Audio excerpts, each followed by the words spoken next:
భార్యాభర్తల మధ్య ఘర్షణలు చివరికి హత్యల వరకు దారితీస్తున్నాయి. ఇటీవల కాలంలో భర్త చేతిలో భార్య, భార్య చేతిలో భర్త హత్యకు గురైనటువంటి ఘటనలు తరచుగా వెలుగు చూస్తూనే ఉన్నాయి. కలిసి జీవించవలసినటువంటి దంపతులు క్షణికావేశంలో జీవితాలను ముగించుకుంటున్నారు. ప్రేమతో పెళ్లాడినటువంటి వారే రాక్షసులుగా మారి ఒకరిపై మరొకరు దాడులు చేస్తూ కడతేరుస్తున్నారు. ఇలాంటి ఘటనే తాజాగా రంగారెడ్డి జిల్లాలో చోటు చేసుకుంది. రెండో భార్యతో కలిసి ఉండమని అడిగితే ఆమె ఒప్పుకోలేదని మద్యమత్తులో భర్త దారుణంగా ఆమెను హత్య చేశాడు. రంగారెడ్డి జిల్లా చేవెళ్ల మండలం వెంకన్నగూడలో దారుణమైనటువంటి ఈ ఘటన జరిగింది. ఇక్కడ వానరాసి జంగయ్య అనే వ్యక్తి తన రెండో భార్య రజితను కిరాతకంగా హత్య చేశాడు. జంగయ్య హైదరాబాద్లో డ్రైవింగ్ చేస్తూ జీవనం సాగిస్తున్నాడు. అతడికి 2 భార్యలు ఉన్నారు. మొదటి భార్యతో కలిసి జంగయ్య వెంకన్నగూడలో ఉంటున్నాడు. ఇక రెండవ భార్య రజిత మాత్రం విడిగా నివసిస్తుంది. కలిసి ఉందామని రెండో భార్య రజితను జంగయ్య చాలాసార్లు అడిగాడు. దీనిపై గ్రామ పెద్దల సమక్షంలో కూడా సోమవారం ఒక పంచాయతీ జరిగింది. అయినా కూడా కలిసి ఉండేందుకు రజిత ససేమీరా అంది. నిన్న కూడా ఆమెను ఒప్పించేందుకు జంగయ్య మళ్ళీ ప్రయత్నం చేశాడు. అయినా రజిత అంగీకారం తెలపకపోవడంతో జంగయ్య తీవ్ర ఆగ్రహానికి లోనయ్యాడు. అప్పటికే మద్యమత్తులో ఉన్న జంగయ్యకు రజిత మాటలు మరింత కోపం తెప్పించాయి. దాంతో కోపంతో ఊగిపోయి ఆమె మెడకు చున్నీని బిగించి హతమార్చాడు. కేవలం చున్నీతో బిగించడంతో సరిపెట్టుకోలేదు. ఇంకా ఆమె చావలేదేమోనని అనుమానంతో అక్కడే ఉన్న సిమెంటు రాయితో రజిత ఛాతిపై బలంగా కొట్టాడు. దీంతో రజిత అక్కడికక్కడే ప్రాణాలు విడిచింది. హత్య చేసిన తర్వాత జంగయ్య మరింత దారుణంగా ప్రవర్తించాడు. చనిపోయిన రజిత ఫోటోలను తీశాడు. ఆ ఫోటోలను తన మొదటి భార్యకు పంపించి నేను ఇలా చంపేశాను అని చెప్పాడు. ఆ తర్వాత పోలీస్ స్టేషన్కు వెళ్ళి లొంగిపోయాడు. పోలీసులు వెంటనే ఘటనా స్థలానికి చేరుకున్నారు. జరిగిన దారుణాన్ని పరిశీలించారు. నిందితుణ్ణి అదుపులోకి తీసుకున్నారు. ఇక మృతదేహాన్ని పోస్టుమార్టం నిమిత్తం చేవెళ్ల ప్రభుత్వ ఆసుపత్రికి తరలించి కేసు నమోదు చేసుకున్నారు. బాగున్నాడు ఆయన కూడా మంచిగా ఉంది. అయితే తలకాయకు ముద్దుగా చెల్ల తెల్లది కాపులాగా ముద్దు కప్పుకున్నది. ఆమె ఎంత ముద్దు ఇట్లా కూర్చున్నది. ఇక వాడు ఎక్కించుకొని పాయ్.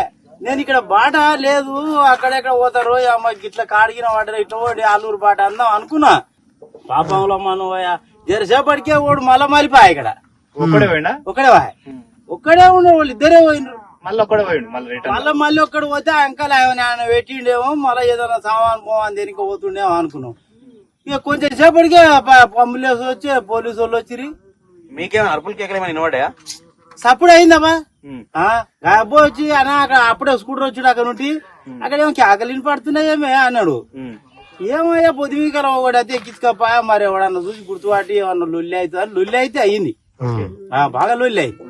వినపడదు అంటే డౌట్ వచ్చిన మీరు బయటకి వెళ్ళి చూసిరా? మేము బయట అంచాది ఎన్ని గంటలకు? అది 8:30 8 లోపటే. నీకు కనబడేది ఎన్ని గంటలకు కనబడ్డారు? ఓ లీడ్ 7 గంటలకు కనబడ్డారు. మటన్ చేసిన అతను 2 భార్యలు అయిన. అయితే 2 భార్యలు అయితే మటన్ చేసిన తర్వాత పెద్ద భార్యకు వీడియో కాల్ చేసిండు. వీడియో కాల్ చేసిన తర్వాత ఏమైంది, ఇలా తమ్ముడు ఉంటాడు. ఇలా వదిన ఏం చేసింది, తమ్మునికి ఫోటోలు పెట్టింది. ఇట్లా ఇది నాకు ఫోటోలు పెట్టింది, ఇట్లా అయింది అని ఎప్పుడు ఫోటోలు పెట్టింది. తర్వాత ఇంకొక మడుతుంటాడు, ఆయనకు ఫోన్ చేసింది, ఆయనకు ఫోటోలు పెట్టింది.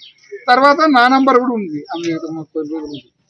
నాకు ఫోన్ చేసింది. అప్పుడు నేను ఇంటికి వెళ్ళి బయటికి వెళ్ళి వచ్చి ఆయన లేపుకున్నా సర్పంచ్ సార్ దగ్గరికి వచ్చి సర్పంచ్ని లేపి ఇట్లా ఇష్యూ అయింది అంటాను, అది ఇట్లా ఇష్యూ అయింది, మరి ఇట్లా చేద్దామని. అది చేస్తానన్నా నాకు ఫోను, నువ్వు ఇట్లా విషయం ఎందుకు వస్తున్నావు అంటే సరే తమ్మి మరి మన పోలీసులను దొరకనే వచ్చింది. మేము పోయి సున్నితోటి ముందు గుంజిండు, ప్రాణం పోయినట్టు అయిపోయింది అనుకో. మళ్ళీ అనుమానం వచ్చి ఏం చేసిండు, మళ్ళీ ఇంకా జర ముందుకు తీసుకొచ్చి కడెత్తేసిండు, సిమెంట్ కడెత్తేసి. అయితే ఏం కానీ పేరు శ్రీకర్ల ఎత్తేసిండు. అంటేనే నేను ఇల్లు ఇచ్చిపెట్టి పోయి ఉండని ఏమన్నా కానీ పోయి వేరే తన బతున్నా ఆ పిల్లనైనా దూరం అన్న దొరకకుండా పోయి బతకలేదు. పోయి మళ్ళా వానికి దొరికింది, పోయి వాడిని చంపి ఆ పిల్లని చంపేసిండు. పిల్లలు తెరువు, వాడో తెరువు. ఇప్పుడు వాళ్ళు విడిపోయి ఎన్ని రోజులు అయింది? 2 years 2 సంవత్సరాలు 3 సంవత్సరాలు అవుతుంది. ఆమె సపరేట్ ఉండి ఉంటుందా? ఆమె సపరేట్ ఉండి బతుకుతుందా? ఆమె సపరేట్ గా ఎక్కడ పోయిందో మాకు కూడా చెప్పలే, మాకు కూడా క్లూ ఇయ్యలే. ఓకే. పోని ఎక్కడైనా పోని మంచిగా బతికే చాలు, పిల్లలు ఆమె సంతోషంగా ఉంటే చాలు అనుకున్నాము. కానీ వాడు ఇట్లా దొరకబట్టి ఇట్లా చంపేసాడని తెలియదు.